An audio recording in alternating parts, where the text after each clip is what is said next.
Hello. It's May? It's May. Of 2022. That's right. We made it. This is our after dinner podcast. Were you doing that for snakes who were listening? Yeah. Hi, I'm Paul F. Tompkins. I'm Janie Haddad Tompkins. I'm a comedian. I'm an actress. We are a married couple living in Los Angeles, California. This is our podcast. We put it out once a month. It's our after dinner stream of consciousness conversation, having a date together. We just have a little drink and we have a conversation. I've got my drink. I got my weekend water. That's right. I'm drinking a little bubbly tonight. Now, here's what you don't know, and we're about to tell you.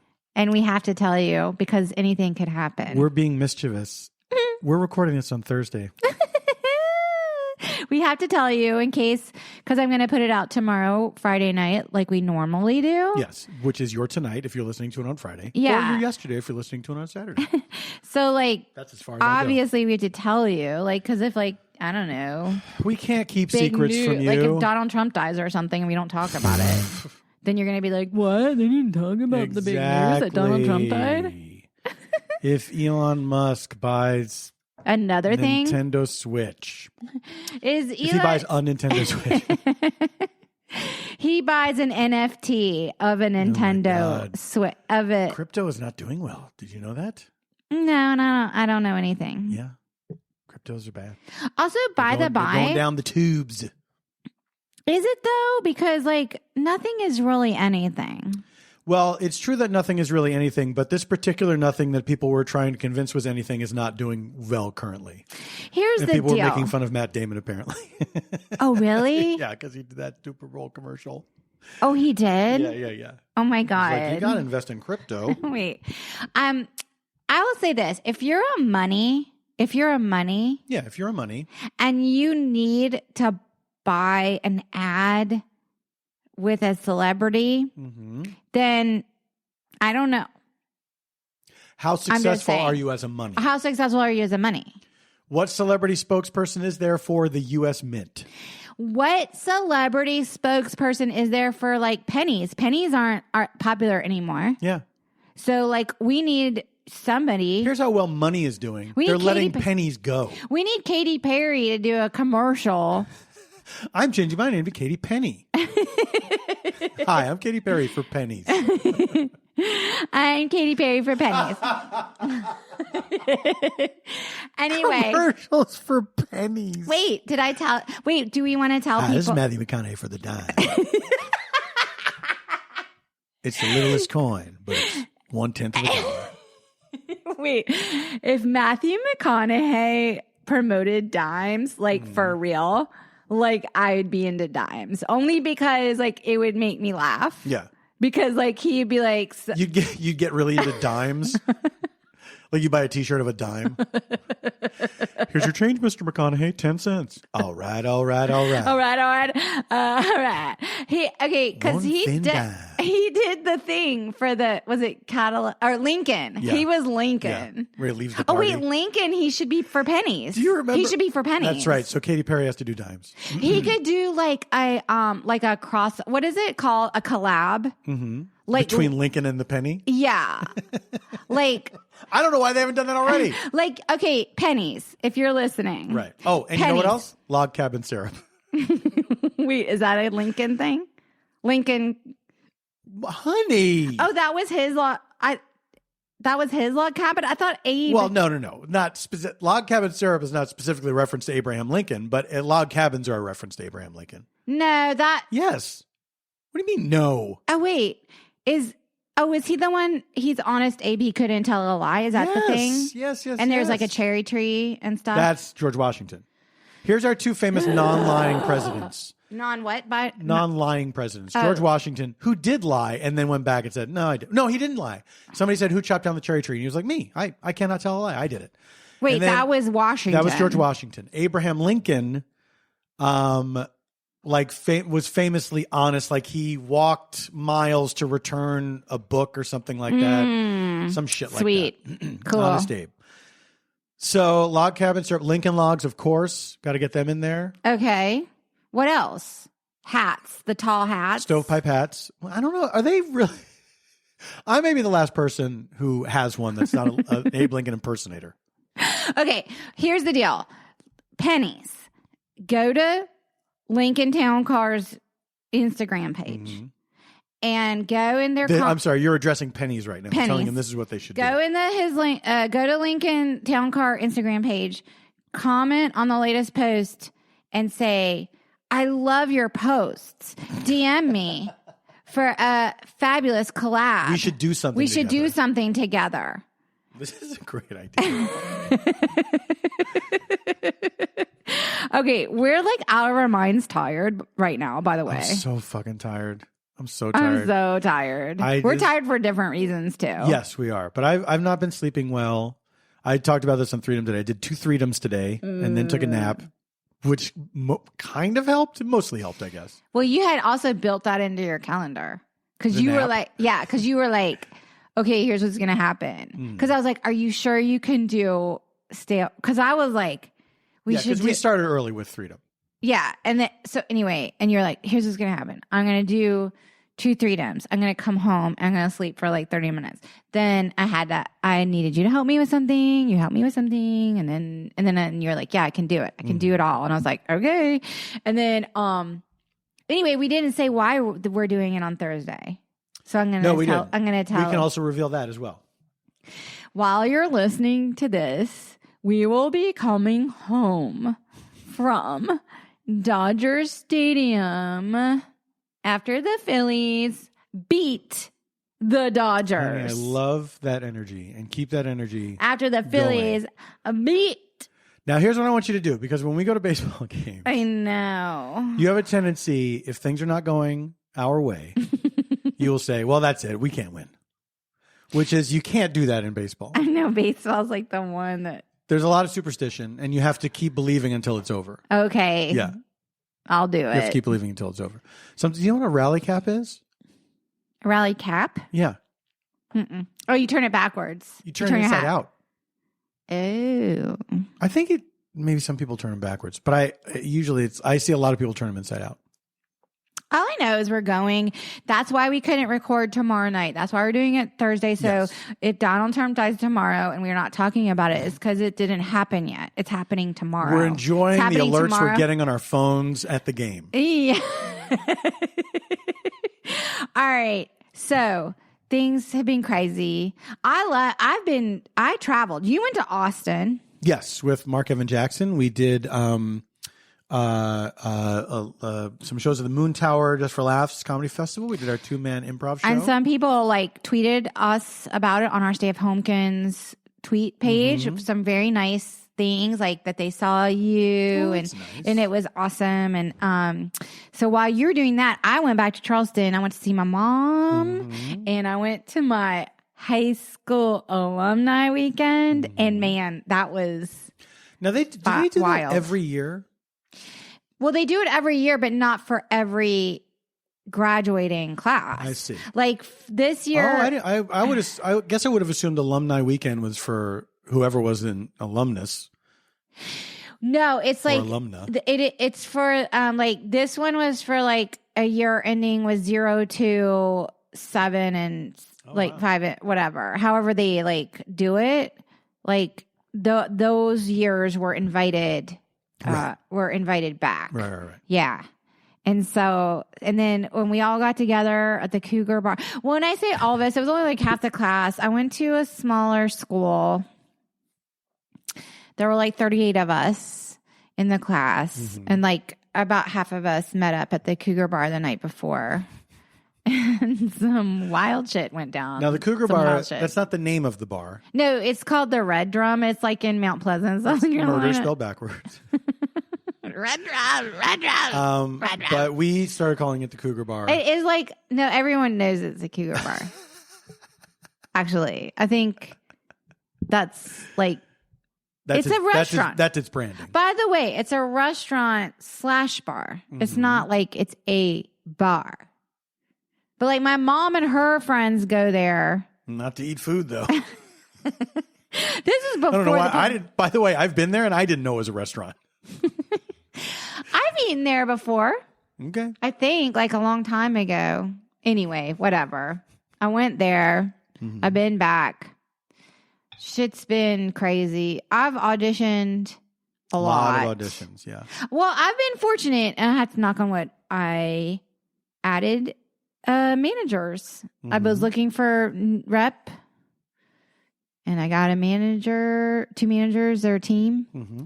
But not for writing. It's just for acting and writing. Mm-hmm. But because it's for both, I've been auditioning, and phone hasn't been ringing, though. Just sending them in, getting great feedback from the. Look, from man, that's what can you do? You know what I mean? I don't know. Yeah, you just got to keep plugging away. I don't know. You just keep plugging away. But my biggest show business story, if we're gonna get into our show business stories, I guess we are. My biggest sadness was my friend sent me apparently Alfred Molina. I can talk about this, right? Yeah. Okay. Not secret. It's not secret. So Alfred Molina, I'm a huge fan of his acting.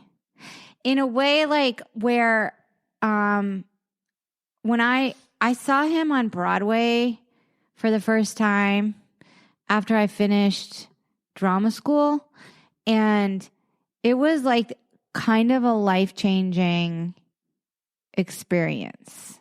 Like I saw the show Art with Alfred Molina, Alan Alda, and Victor Garber. First of all, I loved the play. But I just thought like their performances were so easy and relaxed and honest and stripped down. But also Alfred Molina had like crazy part in that play where he kind of has like a meltdown, and he was fucking hilarious. But like everything was just like, it was just so pitch perfect. And when I saw that play, I was like, that's it. Like, that's what I want to be. I want to be an artist like those actors in front of my face. Mm-hmm. Like they just, I don't know. So I've always been a fan. Anyway, so apparently Alfred Molina, he's teaching an acting class. And so my neighbor Julie was like, oh, you should get in this because everyone knows I love Alfred Molina. I've seen him on stage like 4 times. Blah, blah, blah. And so I signed up for the acting class, and I went and interviewed with the person who was organizing the class or whatever. Mm-hmm. And I wrote all these essays. You had to fill out this like big application, And then I found out today I didn't make it in the class. They were only picking 12 people. That's tough. And but it kind of bummed me out a little because like a lot of the questions were like, what's your experience with scene study? Like, you know, and I was like, oh, like I could complain a lot about scene study. Do you think that's why you didn't get picked? I mean, I honestly did. Like, I do feel like in my interview, I kind of blew it because I was very like honest. I was like, listen, I'm intimidated by this class, but I want to take this class. This is where I am as an artist, which is, I don't know where I am kind of, you know? And I think I should have gone in there and been like, I know exactly who I am as an artist. I'm going to show up every night. I don't know. I mean, blah, blah, blah. I feel like there's something that is desirable about somebody who is, you know, not a 21-year-old person who's just starting out and who's been doing it for a while and saying, you know, I'm still searching and seeking, you know. I mean, that's where I am. Mm-hmm. And I don't think you blew it for yourself. I think it's just a numbers game, you know? I guess. Well, I will say this, that when I found out I was not selected to be one of the 12, I did not like that it was like a form email. Like it was like, Dear interviewees, if you're receiving this, and I'm like, come on, at least. Well, how many people did they have? They didn't say. Well, in my mind, 13. Right. No. You know what I'm saying? I mean, I'm sure it was a lot of people. Like in my mind, it was like 13 people. And I didn't make the cut. But there's people that keep an eye out for stuff like this. And, I don't think it was a small number of people. I don't know. She didn't say in the form letter. Of course not. Why? But it would have been helpful to know like 200 people, blah, blah, blah. They might assume that more people don't want to know that info than do. But you know how sometimes they, like, if you don't get to do something, they will say, we had a lot, like, for example, if I like submit like a screenplay contest and you don't like place, it'll be like, we had so many, this is our biggest year ever or whatever. They don't always say the number, but they'll at least say like, it was pretty steep competition, or whatever. But that was not stated in the form letter. In the form email. I know. I'm sorry. It was literally like, dear interviewee, if you're receiving this, and I'm like, come on, like we talked for 30 minutes. You can't literally just say like, Yeah. Well, I'm sorry. Anyway, I don't know why I'm like so bummed out about it, but like I kind of had like, I was like very excited about the idea of like possibly getting to study with Alfred Molina. Yeah. Like I was just like in my mind. And for all I know, and I told the person, I was like, I'm scared. Like I'm a fan of his, but I'm also like scared.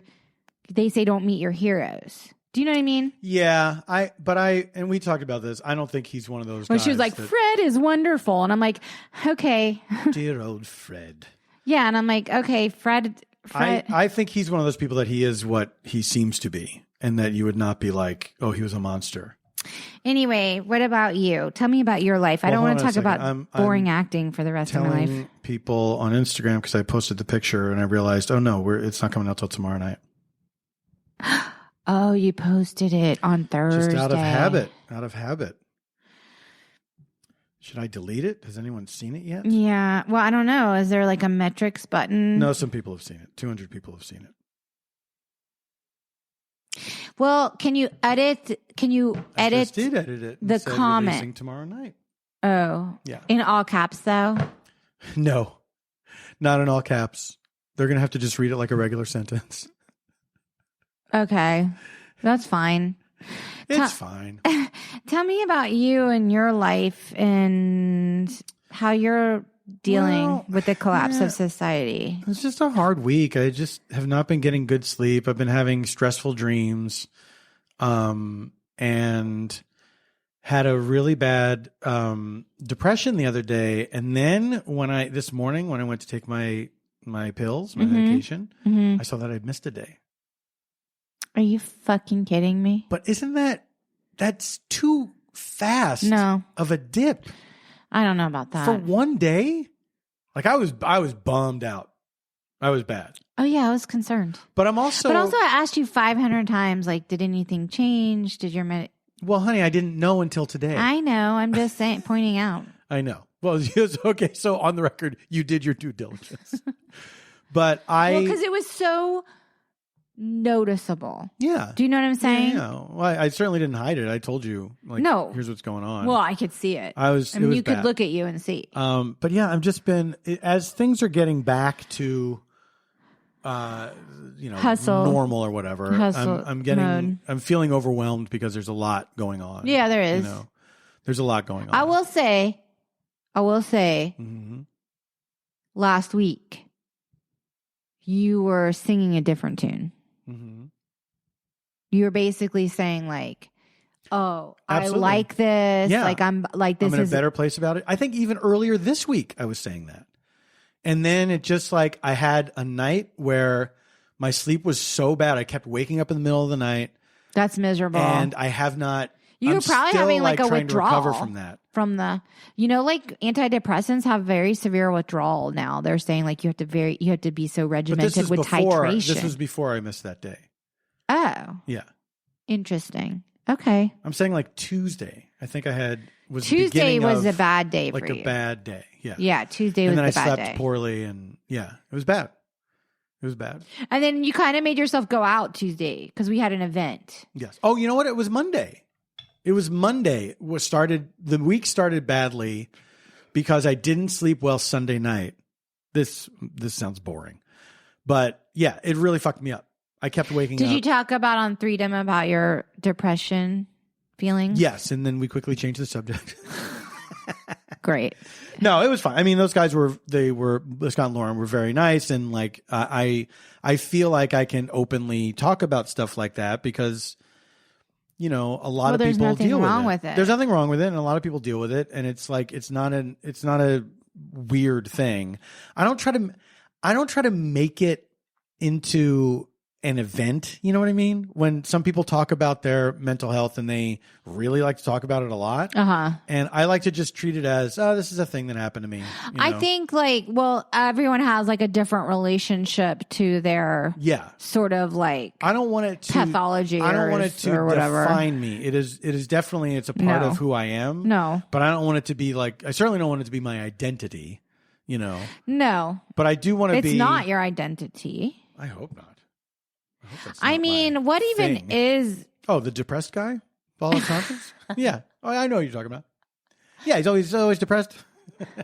Well, I don't know. Like, it's so complicated because, like, I have some friends...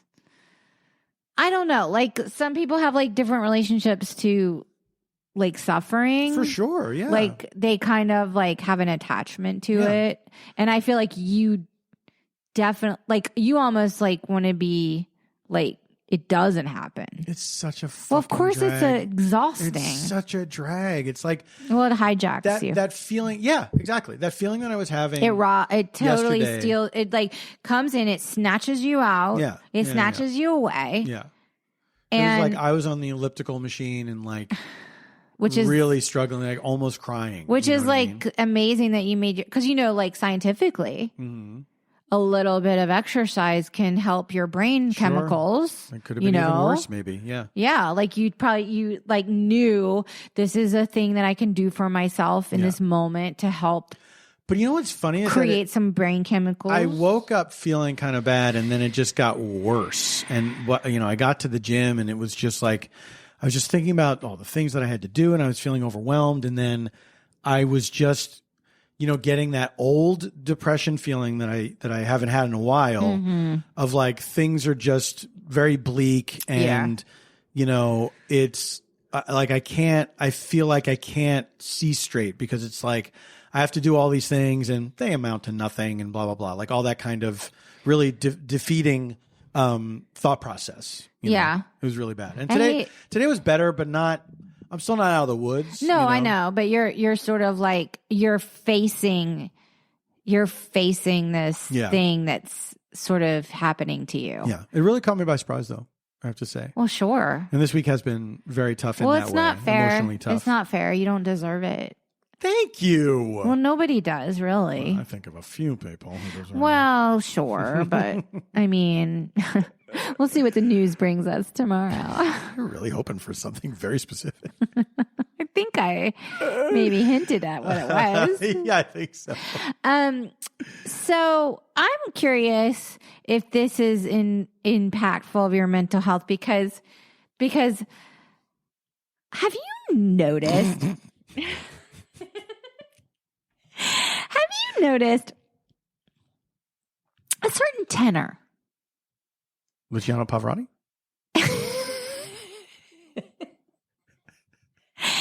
Are we doing a blind item? The other a certain tenor was found canoodling in a booth with Mario Batali. Wait, what's the other guy? The Spanish guy. I don't know. The three tenors. It was Pavarotti. Oh, there's three? Yeah. You don't remember the three tenors? Is that a movie with like Chevy Chase and God Dan damn, Aykroyd? he's the other famous opera singer. Martin. Cuckoo. Hi, Cuckoo. Do you know Cuckoo? Oh, man. I can't believe I can't think of his name. Plácido Domingo. Plácido Domingo. Plácido. I just feel... And then the third tenor. The one that's like a fan of this podcast that's like so bummed out right now. It's a single tear rolling down his cheek. It's like, dude, I've been listening But to I am in the third tenor. They can't remember the name of a one guy. I just feel like there's like a real negative gray cloud that has settled. Yeah. It's a bad time. Well, definitely that. It's a bad time. No, but definitely that. But like people who have been sort of like neutral and impervious to that, like that I follow online or whatever, have gone like full like burn it all to the ground, and I'm like, oh, we're here now. Like this is. I mean, look, I get it. Like late stage capitalism. Yeah. Everything bad is because of money and politics. Yeah. I mean, that's all it is. Yeah. It's not even about like, oh, they don't want to protect people. They don't want to. It's like, it's all money and politics. Like, as soon as that happened, I think it all, like, something needs to happen to reverse that or whatever. Yeah. But like, so I was like, oh, Elon Musk is going to let somebody back, you know, if he's still alive tomorrow, like he gets to be on Twitter tomorrow or whatever. But like, I'm just thinking like, I was like, oh, I was gonna quit Twitter if I could, because I've been saying that for a while. But then, like today, my primary care physician was on a podcast, Dr. Sanjay Gupta, who we all know became my primary care physician during the pandemic. He did a podcast. It was like about our brains on social media, and he like talked to like a scientist or whatever, and I guess like to just like go off of it is not really the answer necessarily. Like it's all about having like boundaries and moderation with it. Yeah. And I didn't know this, but some of the studies they did are like, if you use social media and you don't engage and you just doom scroll and you don't post. Right. That's actually worse. Like you tend to like compare your life to other people's lives than if you're participating in, I guess, quote unquote, the conversation. Right. Because there are certain benefits to social media, especially for like older adults. I know for a fact, like my mom who lives alone and is in her 70s, like she's connected with like people on Facebook or whatever, like from her high school or whatever, you know what I'm saying? And it's been like kind of pleasant for her. And like, there's community there. Right. You know, so like, I guess if you're not posting sometimes, you're not reaping the benefits. And I just thought that seemed counterintuitive to me, because it's almost like you're exposing yourself to people to come at you and be like, you're a dumb bitch. You know, you're a dumb cunt. You don't deserve rights or whatever. Right. You know what I'm saying? Yeah. So I don't know. What do you think? I'm putting this out there because what do you think? It's hard for me to believe that it's not good to not be on social media. I mean, if you're talking about Facebook and connecting with people that you know, I think that's one thing. But I almost weirdly, that's kind of how I use social media. Do you know what I mean? Like when I go to see, if I post something on Twitter, when I go to see who likes it, I'm kind of only interested in seeing who among the people that I know or know of are looking at have connected with what you said. Yeah. Same with Instagram. You know, I just look to see like, oh, who of the people that I liked it. And then when it stops being, the row of people that I know that I'm already following and that are following me, then I stop looking, you know. And why is Instagram like the worst one for me? That one's not, I will say that one is not bad for me on the whole.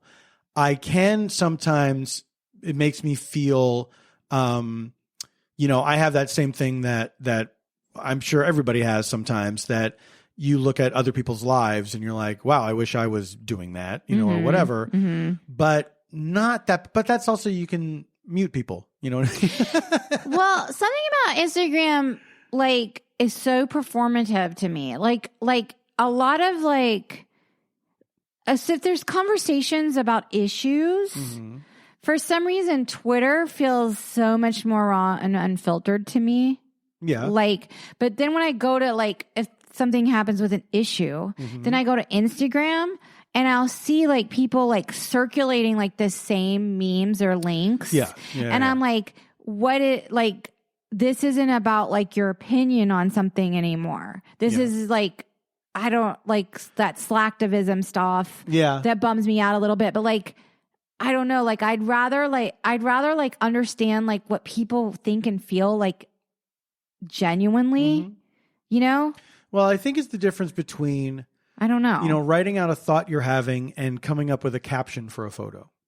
You know, you want, for some reason, for whatever reason, attaching words to a picture, it feels like this has to be, you know, very moving and blah, blah, blah to go along with this image. I think it's a subconscious thing, perhaps. Yeah. You know, that people wanted to, you know, they feel like they have to add something to the picture. I don't know.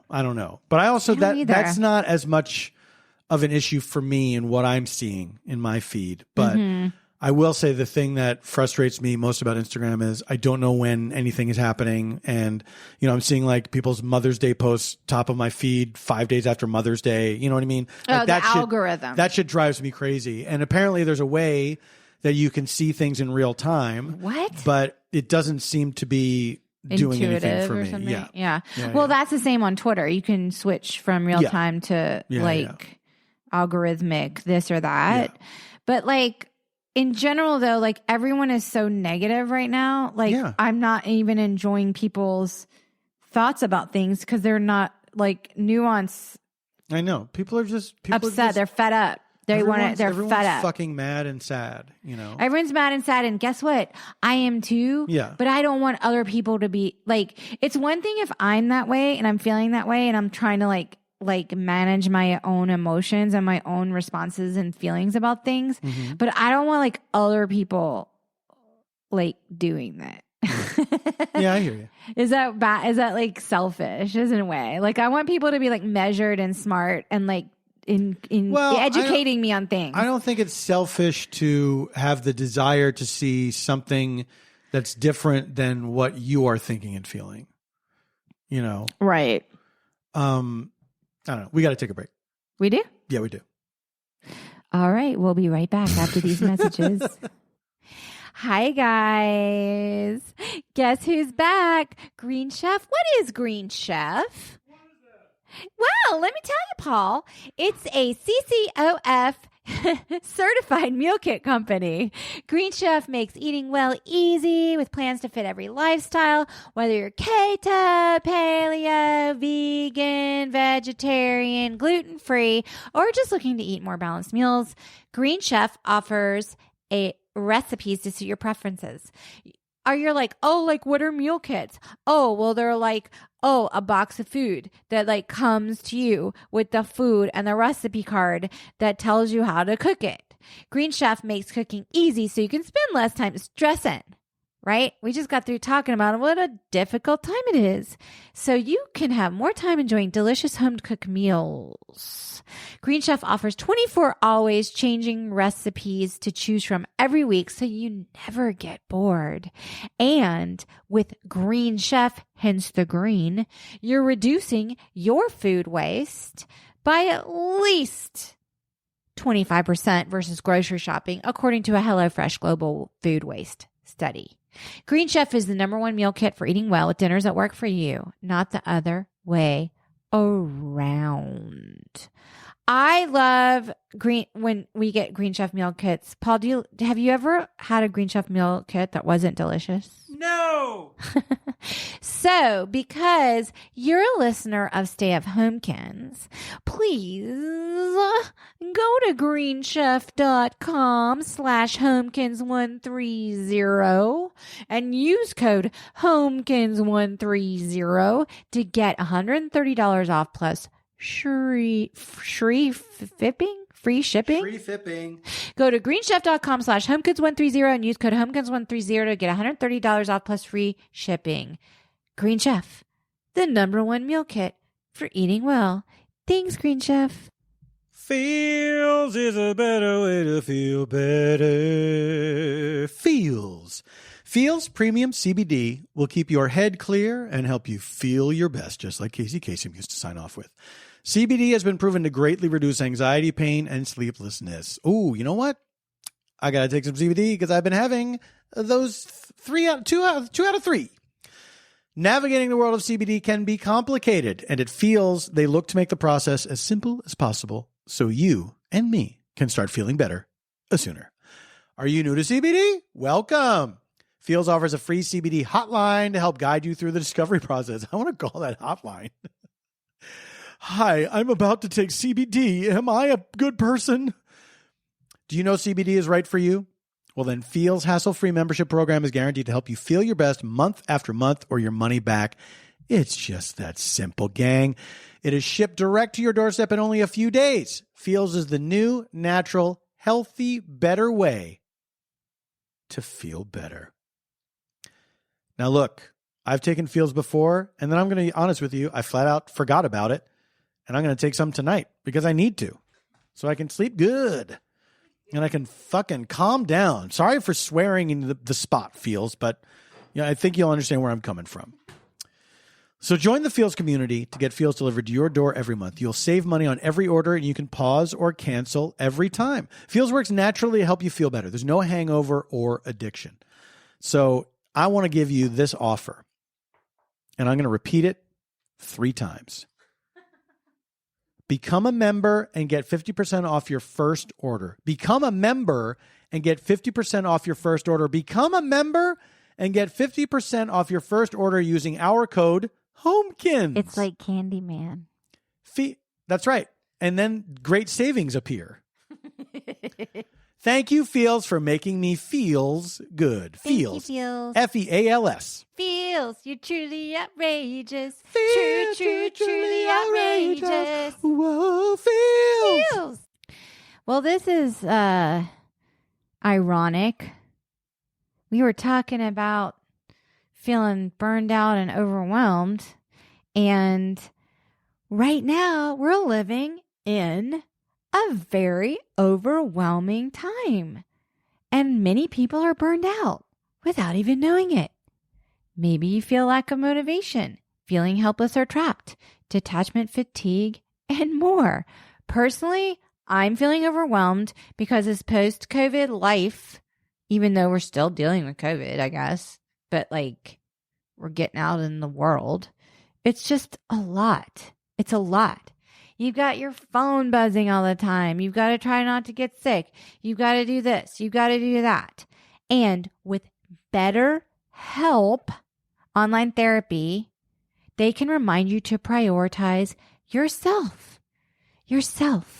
Talking with someone can help you figure out what's causing stress in your life. Personally, I am fortunate enough to see a therapist and get extra support in my life trying to navigate these challenging times and my complicated life. BetterHelp is customized online therapy that offers video, phone, and even live chat sessions with your therapist, so you don't have to see anyone on camera if you don't want to. It's much more affordable than in-person therapy, and you can be matched with a therapist in under 48 hours, which is kind of a big deal right now because I have a lot of friends that are having trouble finding someone to talk to because everyone's seeking help. Stay F Homekins listeners can get 10% off their first month at betterhelp.com/homekins. That's betterhelp.com/homekins.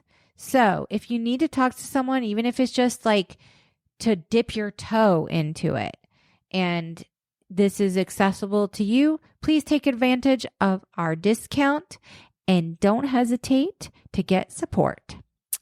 Thank you, BetterHelp. Hi. We're back. It's Friday, even though it's really Thursday here. Coming at you from Thursday. Should we talk about the event that we went to? Why not? I love talking about anything. You know me, I'm a chatty Cathy. Boy, that's true. You like to flap your gums. We were invited to a celebration of the TV show Hacks, which we're fans of. By the way, I love Hacks. People know. I've already talked about it. Yes, you're a big fan. I'm a huge I'm a fan. fan as well.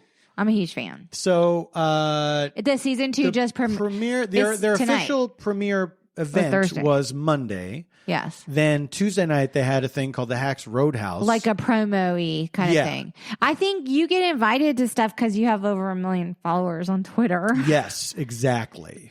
And we're promoting it right now. So thank you for inviting us, HBO Max. For a job done. So it was the theme was Roadhouse, and so we were encouraged to wear bolo ties and dungarees.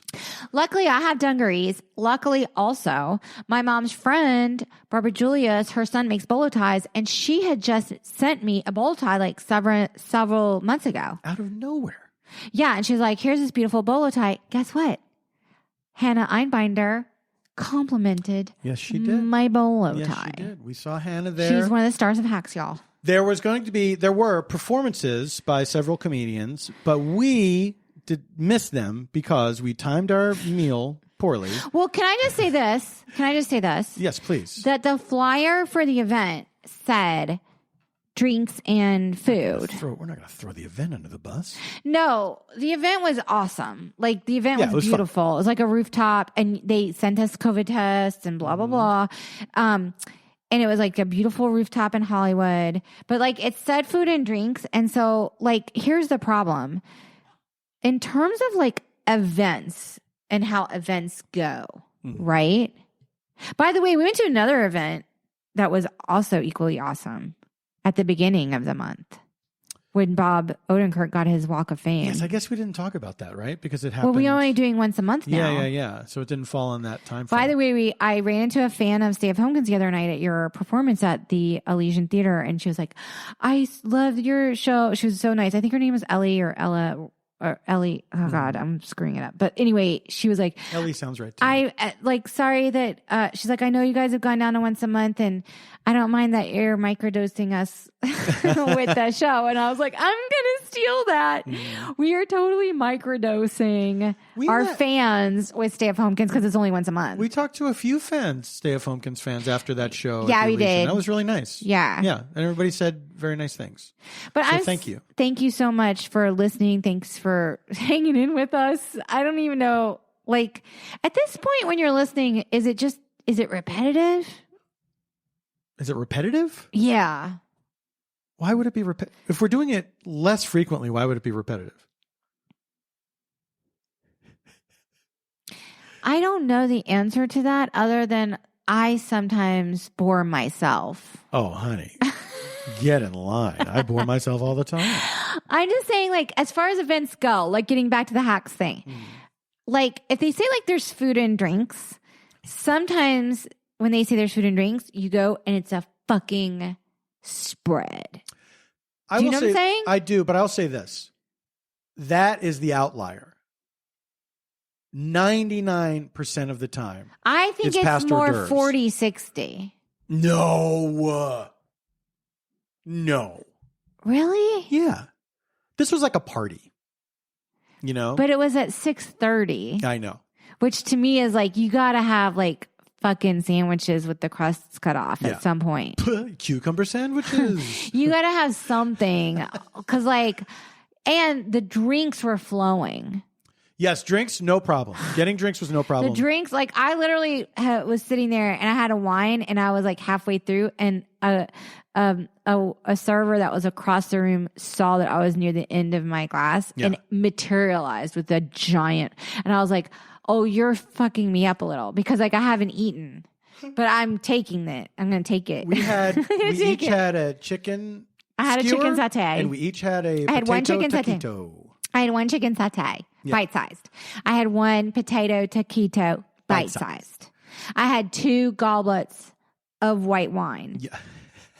Not bite-sized. Bathtub-sized. Yeah, bathtub-sized. Bathtub-sized. And I so was talking people. you were fine. We saw people that we knew. We'll We had say. lovely chats with We'll people. see about that. And met some new people. And then, unfortunately, the performances started, and we were like, we got to go eat something. I was like, I have to eat. Yeah. I wanted to see the Hacks premiere, but it was also like 2 days later, and I'm like, I could totally watch the Hacks premiere in my sweatpants. Exactly. In quiet. Which is what we're going to do tonight. Tonight. Yeah, because I can't wait. but But anyway, so then we went and had dinner. Well, wait, it was Western themed. That was the theme. It was Roadhouse. And so yeah, it was like they said bolo ties and dungarees. And so we got dressed up. You wore your bolo tie. I wore a cowboy hat.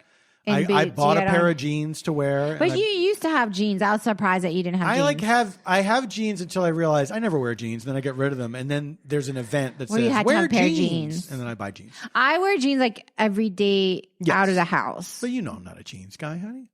True. But I feel bad sometimes that I am. Why?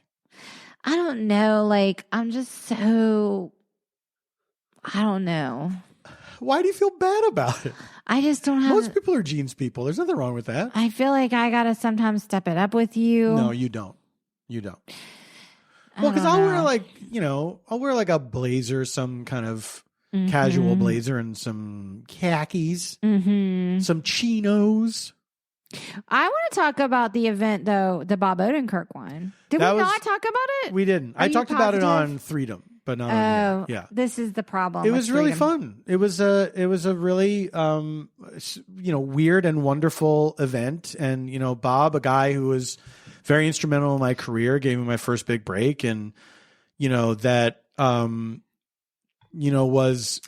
He still works with you. I mean, he had. You should plug the Audible project that you just did with him and his son. Absolutely. It's called Summer in Argyle. You're looking at me like a stage mother. JD gave me a look like, go ahead. Well, I just thought it was cool because they had those giant billboards of artwork of all of y'all on Sunset Boulevard. Podcast. My cousin Annie, I don't know if she almost got in an accident. She's like, I just saw this on Sunset Boulevard and sent me pictures. And I was like, what?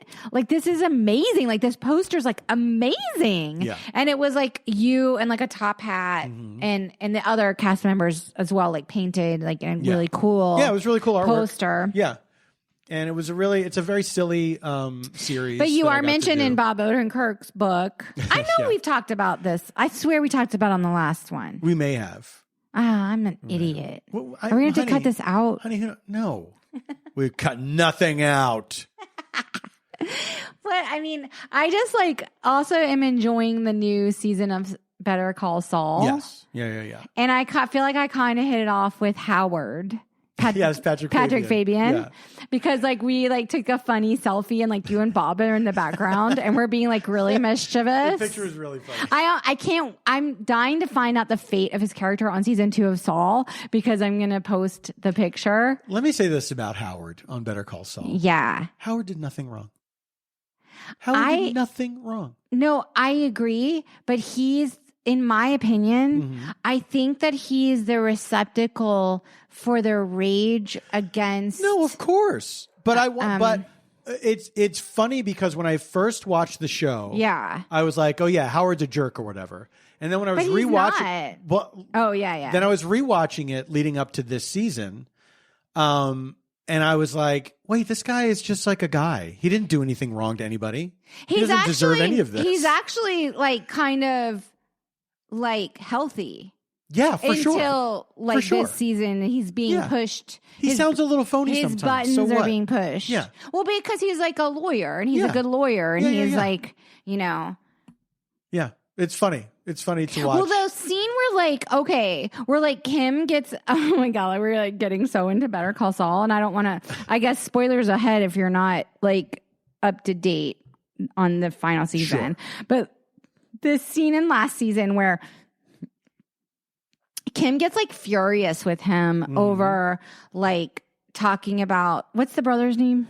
Charles Chuck. Chuck. Yeah. When she's how dare you tell Saul or Jimmy about Chuck and literally he's caught in the middle of this family dynamic that's so fucking fucked up and he's just trying to be truthful Yeah. Kind of. Yeah. I mean, don't you agree? Am I wrong? Am I walking away from Saul in the wrong way? No, I don't think but so. I also think there's something to be said about like the Saul character becoming Saul because he feels like there's like a metaphor in there about like grievance culture, I think, where you feel like you can't get ahead because the elite or whatever. Yeah. Like it's sort of, and so then you start blaming like being unlawful essentially on like they made me do it. Yes, exactly. But we're like the way that they're like laying it out, we're seeing that it's not that like he's titillated by it. He has like an addiction to it in a way. I don't know. It's very interestingly clever.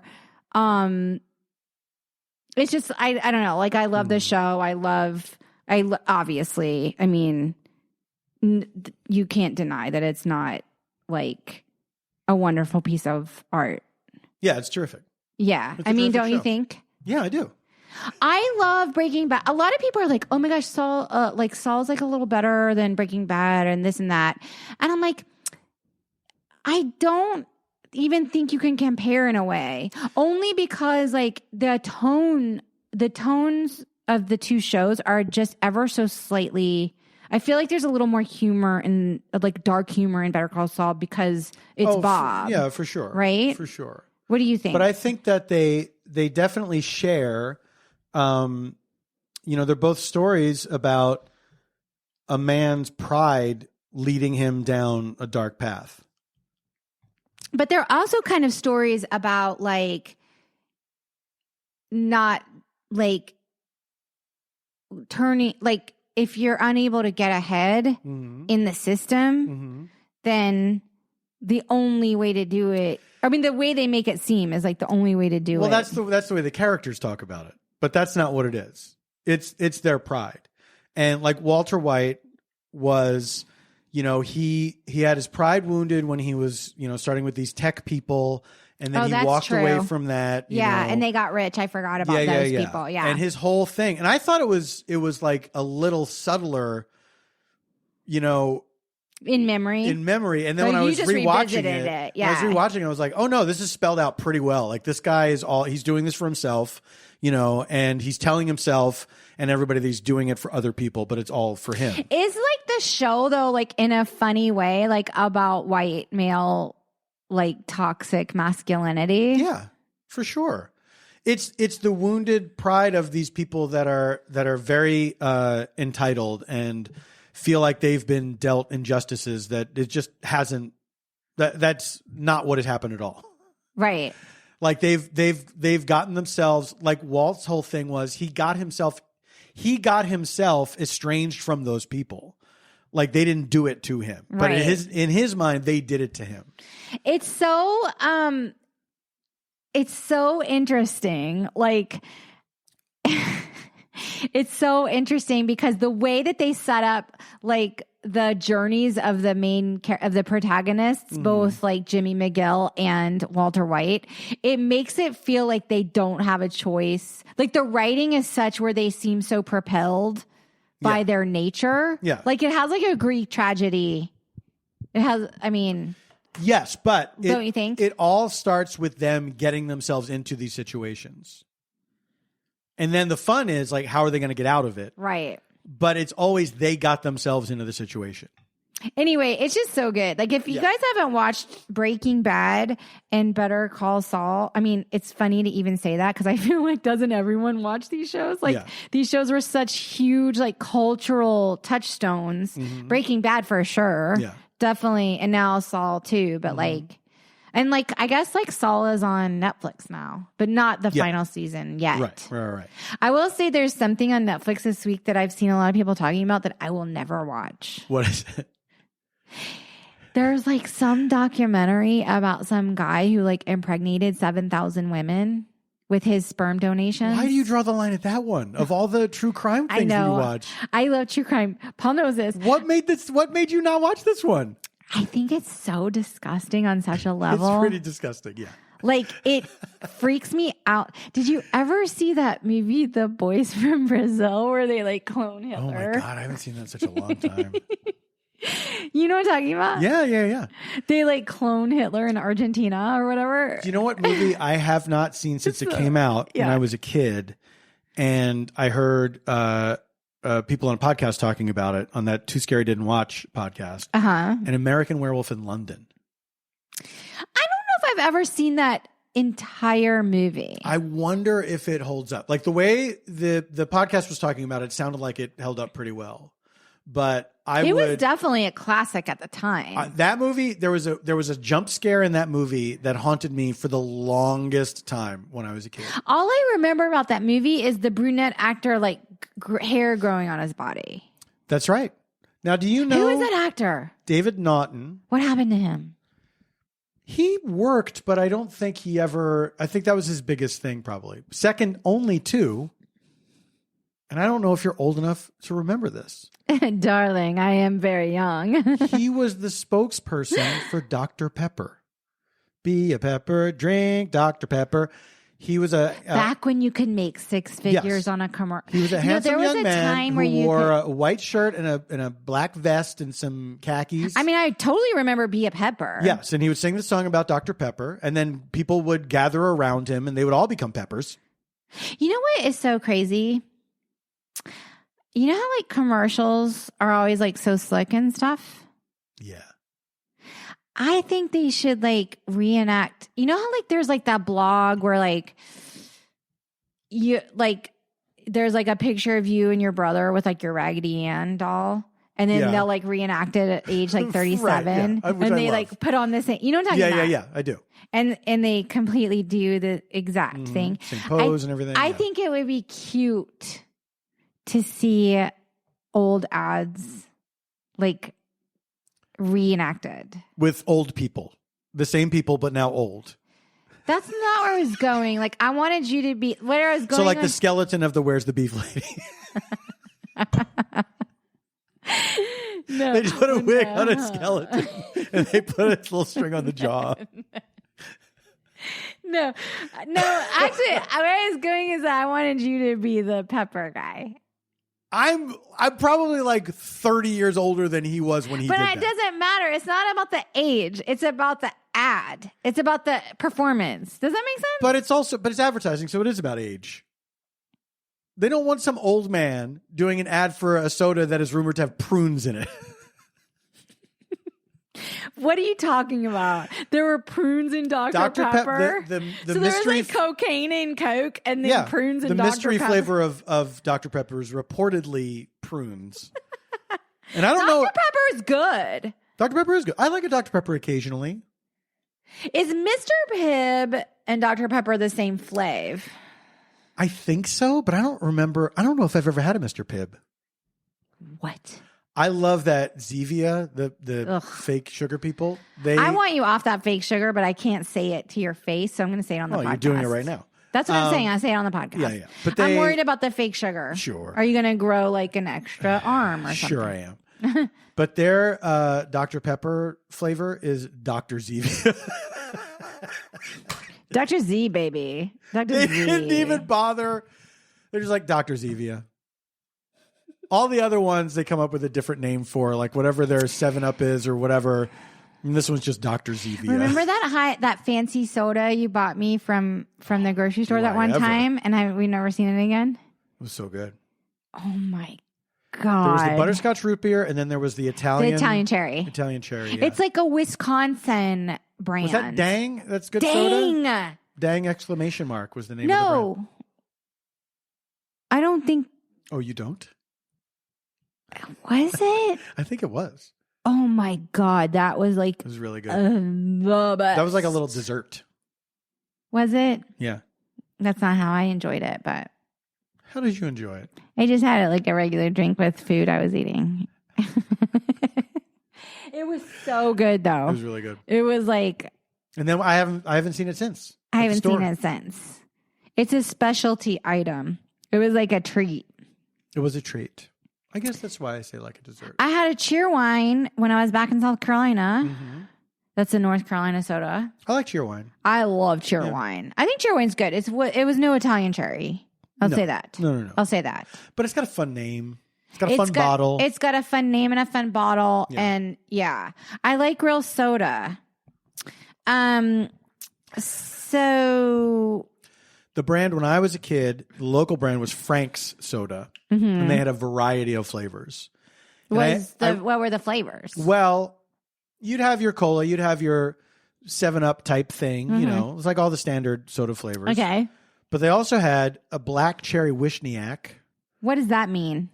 I'm not sure what Wishniak means. Wishniak is a type of drink. That sounds so like It does sound very Pennsylvania. Yes. It sounds like Pennsylvania Dutch, Manioc kind of. or whatever the fuck, or the Schuylkill River, the Wissahickon and all this shit. absolutely. Like all of y'all's names are like crazy to say out loud. You are one to talk when you got like Hugie Street or whatever. Hugie. What do you call it? Hugie. And how's it spelled? Huger. And what's the one? Yeah, with an R at the end. And then what's the one that's completely different? Vandross. So like it's spelled like if you were to see the street, it would be you would think it was pronounced Vanderhorst. But if you were local to the area, it's Vandross. Mm-hmm. Like Luther Van. Yeah. Or so Never like too much. yeah. But that's in New Orleans too. Remember we stayed on, you think it's like Chartres Street, and it's just Charter. Yeah. There's like, oh, you're on Charter Street, but it's spelled like Chartres. like a Frenchy, like Frenchy French. Yeah. Well, Hugie's the Frenchy French Huguenot. Huguenot. Yeah, that's like the whole thing there. But here's what I realized. In the Wissahickon, and you got the Manioc and the what? I realized this recently. Yeah. That I thought I liked cherry as a flavor. Wait, you don't like cherry? I don't like it. I bought some black cherry soda and I was like, I'm not enjoying this. And then I kind of realized I've never really liked it, but I've wanted to like it. Okay, I'm stunned because you told me recently you didn't like watermelon as a flavor. No, I know. You know what? Watermelon as a flavor, I don't mind. The watermelon, I don't care for. That's it doesn't insane. do anything for me. I fucking love I wish I loved it. watermelon. Well, this came up recently. I put on Twitter, like, what's a food? Because I said, I don't like olives, but I wish that I did because people like them so much. People love olives. What is a food like that for you? And so many people said watermelon. What? So many people, yeah. Watermelon. Yeah, I know. To the point where it's almost like a cilantro thing. I'm shocked. I know. Like, I'm shocked right now. Yeah. Like, And what? look, nobody said it's disgusting or anything like that. They're just like, I don't get it. I don't get why it's so great, which is how I feel. That's how I feel about bell peppers, though. But bell peppers suck. They're there for color and maybe some texture, I guess. But nobody's like, ooh, bell peppers, yum. And if you are, I don't want to hear it. They are like that. I feel like they bell are. Bell peppers came up a lot. Bell peppers, olives, watermelon. Olives I love. Watermelons I love. I just love these things that you don't love. And that's okay. I love things you okay, don't let me love. ask you this. Mm-hmm. When cherries are in season, which is like, I don't know, like once or twice a fucking year. Sounds worth it. Because they're like a thing where it's like, oh my gosh, the cherries are in season. Do you think that's why George Washington chopped down that cherry tree? He's like, I just want all the cherries. He wasn't thinking ahead. Yeah. I'm just curious, like, when cherries are happening, are you into eating some cherries? No, I'm not. Doesn't do anything for me. Wow. Yeah. I don't like it. I don't like cherry Coke. I don't like cherry pie. Wow. Yeah. I know. Cherry pie looks so good. When I see a cherry pie, I want to like it so badly. Wow. Yeah. Y'all. This is earth shaking for you? A little shocking.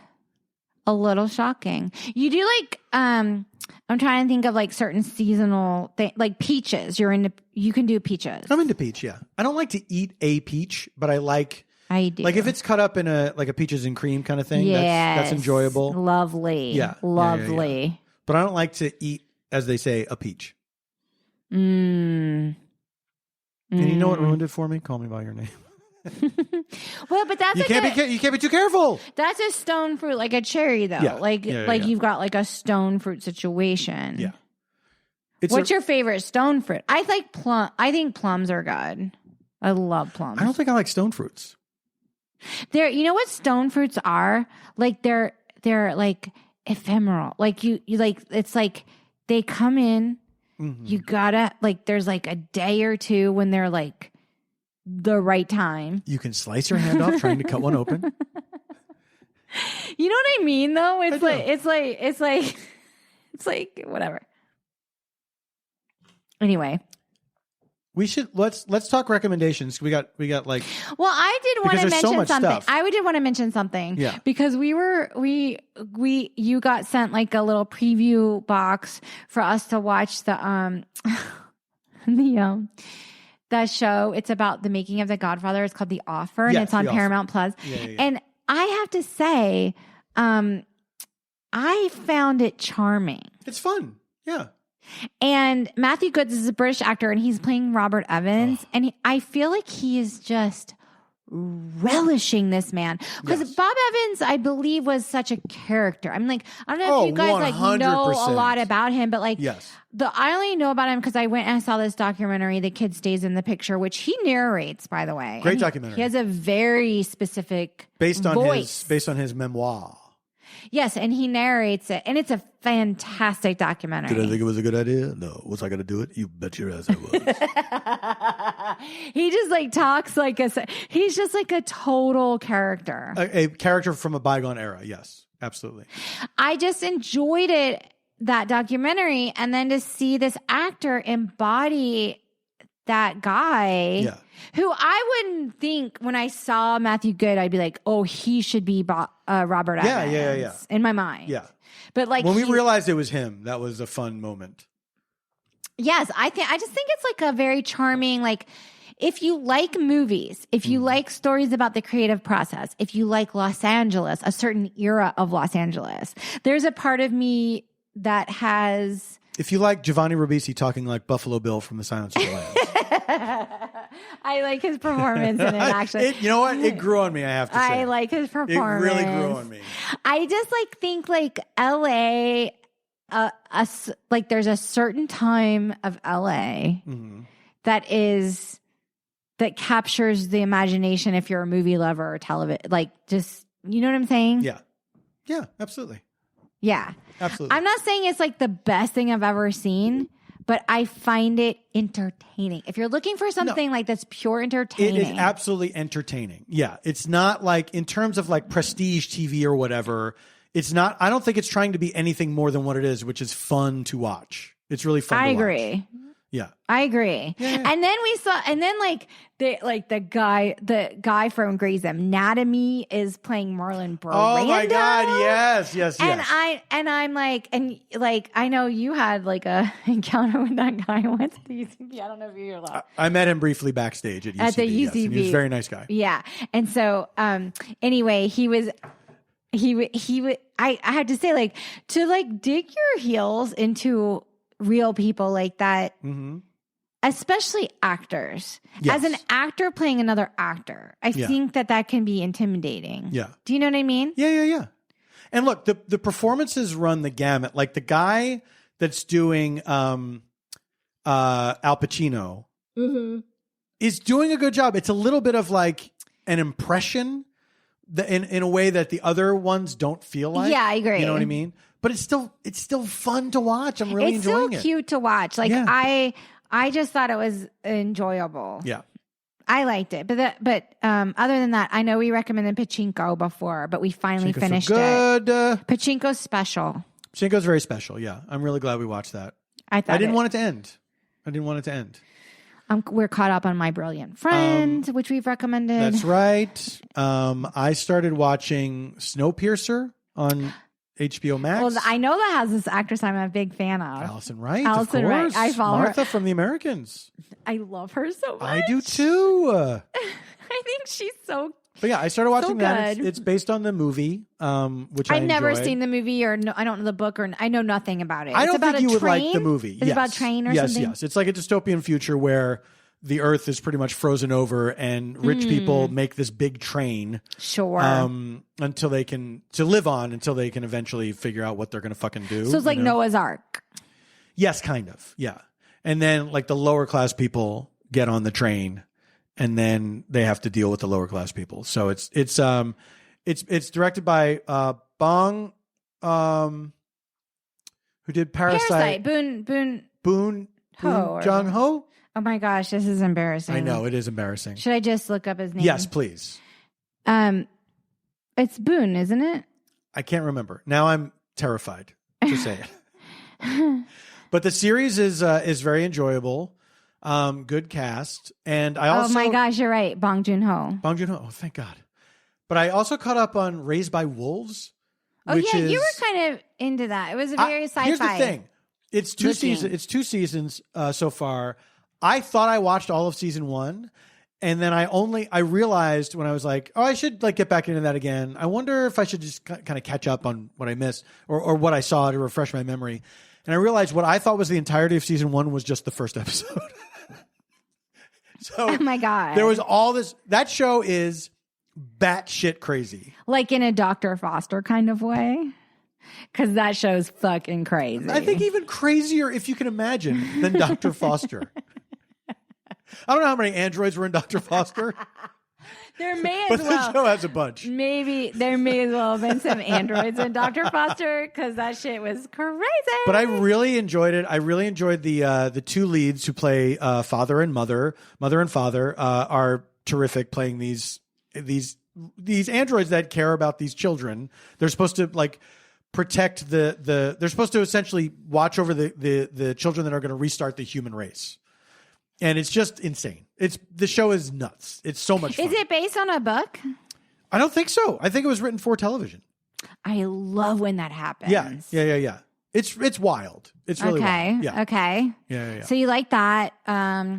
You like Snowpiercer. Those are like big, crazy, like wild stories. Yes. It sounds like. I'm also like reading fictional stories. I'm reading the first book of the Slow House series, the Slow Horses series. Oh yeah, people are liking that. Yeah, but for some reason we watched the first episode. I really liked it. That's like up my alley, that kind of stuff.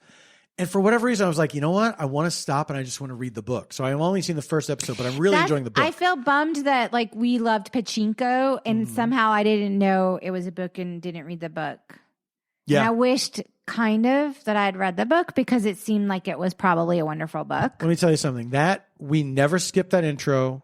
Pachinko is fucking awesome. Pachinko is great, but that intro is very special. The other intro that I never skipped, and I got to this series late, was Peacemaker on HBO Max that our friend Steve Agee is in. Oh, I didn't see that. They have a good intro.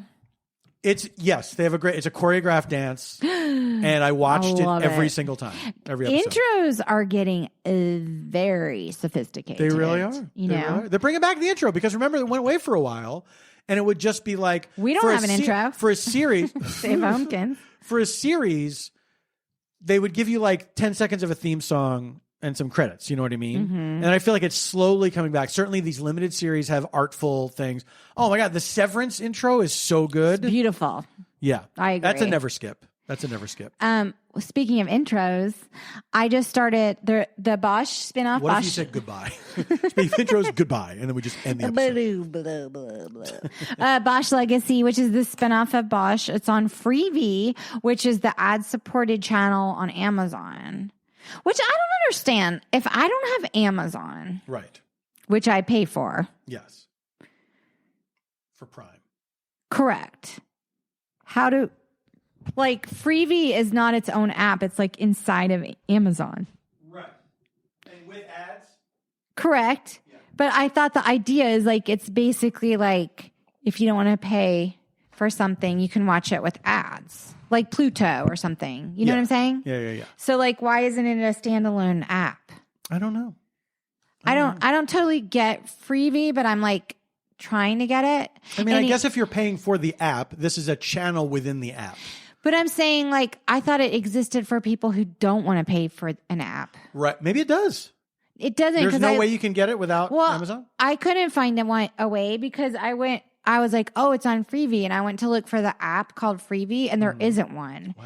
And then I saw that it was inside the Amazon Prime. Like it was a channel within Amazon Prime, which doesn't make sense to me because. Right. I wonder if there's a way.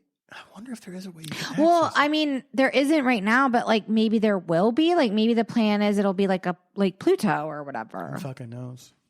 All I know is like the new spinoff, and we have like a wonderful fan that does all this location scouting for Bosch. Or by the way, we chat sometimes on our stayfhomekins@gmail.com email address, which I just threw in there. And the locations are incredible because it's like LA. It's beautiful, LA noir. They have a totally new intro than the Bosch series. That's right. I asked Janie about that when we had They have dinner. a different song and everything. And because the original Bosch, the song I got was, a feeling got a like feeling that I can't let go. I got a feeling that I can't let go. And then he apparently let go of the I got a feeling. feeling that I can't let go. Wait, because he quit the police. He's no longer. I know. No, he's a PI. He's private a dick. PI. Yeah. He's a PI. Yeah. But his daughter's training to be LAPD. And it's tough. Like she's going through it right now. Yes. Like I like it. I love Bosch. ACAB. Do you have any? My final recommendation is a British TV show called Taskmaster, which has been around for a while. I've heard of it for years, and then I finally started watching it, and now love people it want so you to much. be on it. I want to be like on Twitter. They're like, "Oh, put Paul Tompkins on Taskmaster," I know. and I'm like, "Okay." But it's a really funny, clever show. I think there's a lot of free episodes on YouTube, and then I got the rest of them. They have their own app that's like a paid app where they're putting all the seasons They have on there. their own app. That's brilliant. Yeah. Well, it's not an app; it's a website. It's a website. Oh. I don't know if it exists in app form, but it's such a good, funny show, and it introduced me to a lot of really funny comedians that I was unaware of before. That's so cool. Yeah. We should do some like plugs of our own stuff. Like, for example, Paul's episode of Conan Needs a Friend just came out, which is a podcast. Yes. Conan So O'Brien Needs a Friend. He's interviewed on that. You have some shows coming up in Portland with Mark Evan Jackson, Yes, I let me believe. find those dates. I was just very honored to be a guest on the new podcast Freelance Pretend, hosted by Chris Grace and Missy Pyle. We talk about the actor's life. I was also interviewed by an 11-year-old That's right. on her podcast called Little T's Big Interviews. It's 11 minutes. It's 11 minutes. Oh, it's 11 minutes. I believe so. 1 minute per year. Is that right? Or am Do you I think making she's that going up? to add a minute every birthday? Like Adele, like every year her album is like Absolutely. 33, 34. Yeah. And so and then she'll make the questions smaller when she gets bigger. Big T's little questions. Big T's little, it's like Little T's big. I can't remember. Anyway, all I know is, and then I also just need to quickly plug before Paul comes up with his dates. I can announce this now, season 2 of Made for Love on HBO Max. I'm in episode 6 if you don't want to watch the whole thing, but you should watch the whole thing. And it's out now, right? Episode 6? Episode just dropped. Yeah. Actually, today. Yeah. It was pretty cool, and it's such a cool show, and like you definitely should binge both seasons on HBO Max. There you Is go. all I have to say. There you go. Okay, keep going. I will say first I have shows here in Los Angeles. What? The Varietopia. 29th of May, Varietopia, 5:30 and 8:30 p.m. at Lodge Room in Highland Park. I have great guests for this one. I mean, I always do, but these are people that I have not had on the show before. It's Memorial Day weekend, Memorial Day if you're weekend. in town, Yeah. it's a great thing to do. It's a great thing to do. And Saturday, June 4th and Sunday, June 5th at the Curious Comedy Theater in Portland, Oregon. Me, Mark Evan Jackson, we're doing our 2-man improv show where we are tuxedos into improv. And we're also going to live stream these shows. Oh, because it has that whole like Dynasty typewriter setup thing. They have their built-in live streaming So where do people operation. find that? That will be at paulftompkins.com/live. So, in other words, if you can't be in Portland for those nights, you can buy a live stream ticket and Yes. watch it from your living That's room. absolutely okay. correct. That's so. That's absolutely By the correct. way, I love that about live like I want that to be every live performance. I'm glad that kind of stuck around after the I saw the that quarantine. coming like years before quarantine. I mean, some people were ahead of the curve on that and doing it all the time, but I think it's really great, especially for comedy fans.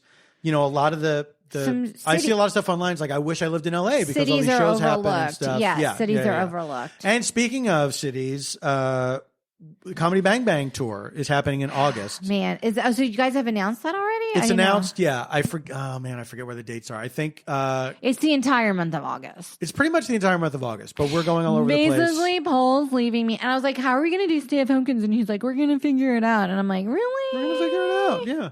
Because you're going to be going from. I mean, that tour looks intense to me. Yeah.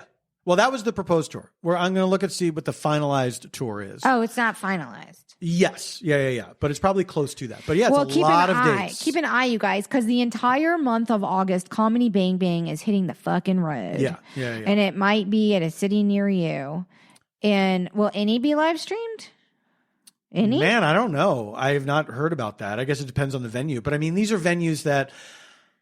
These will be bigger venues. And I don't know if they have live streaming in place. And I also don't know if Scott Ackerman wants to do that. So right. So we'll see. But it's going to be fun. I'm looking forward to it. I got to fucking get in shape for that. I have to get in shape for that. You've got a lot going on. There's a lot. Here's what I want to say. Thank you for listening. Thank you for sticking with us. Thank you for being you, most importantly. But also, just try to stay positive in this shit. Yeah, it's hard. Time. It's hard, but it's a practice, I think. Yeah. It's a practice. Because like it's easier to succumb to like, you know, I mean, I personally think society is crumbling, but I also think maybe it can be reborn. We'll see. I mean, we are living in the decline of the American empire, and we got a front row seat, baby. She's got a great ass. Remember that from Heat? All right. Thanks, everybody. We'll see you next month. And until then, stay safe, stay sane, and stay strong. Baby.